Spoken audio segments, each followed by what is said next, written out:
Kalau tak mungkin waktu tu dah apply nak pergi Jepun lah actually.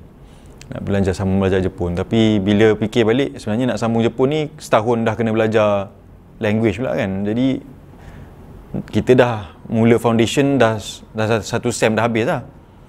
So kalau berhenti tu, lepas tu sambung balik nak mulakan baru daripada bahasa Jepun tu, dah akan makan masa lagi. Jadi kata tak apalah, ni takdir Allah letak kat sini je, so teruskan je lah.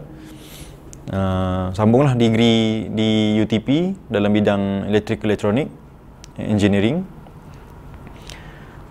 sehingga tahun 2009. So habis 2009 tu, time tu dekat UTP memang dah terlibat dalam aktivism mahasiswa kemahasiswaan. Jadi habis je UTP, Ana decide untuk bekerja dengan NGO, Jemaah Islam Malaysia, JIM, waktu tu. So setahun penuh tu kerja kat situ, kerja full time Jemaah Islam Malaysia sebagai waktu tu Presiden Karisma lah. Jadi Ana digaji sebagai Presiden Karisma untuk setahun.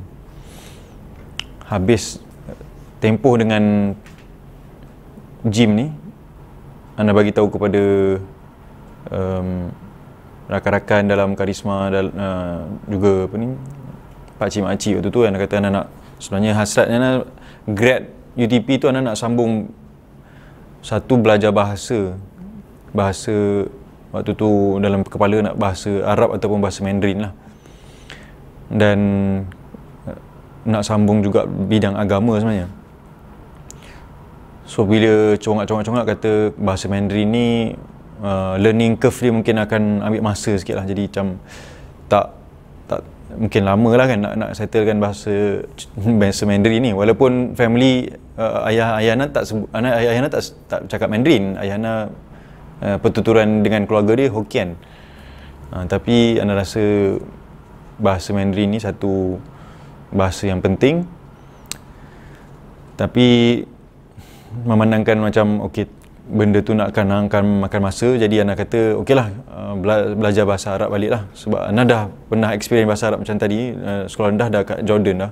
So dia punya belakang kepala ni dah ada dah basic bahasa Arab tu, tapi kita nak bercakap ni rasa macam tak confident lah, malu ke kan, tak ada orang nak bercakap pun. So banyak berkarat sangat-sangat lah. Jadi Ana kata okey, tak apalah, decide nak pergi sambung belajar bahasa Arab. Dan nak sambung belajar tu kalau boleh bukan di negara Malaysia lah kan, nak pergi ke negara yang bertutur bahasa Arab, supaya automatically kita akan nak tak nak memang kena bercakap bahasa Arab lah.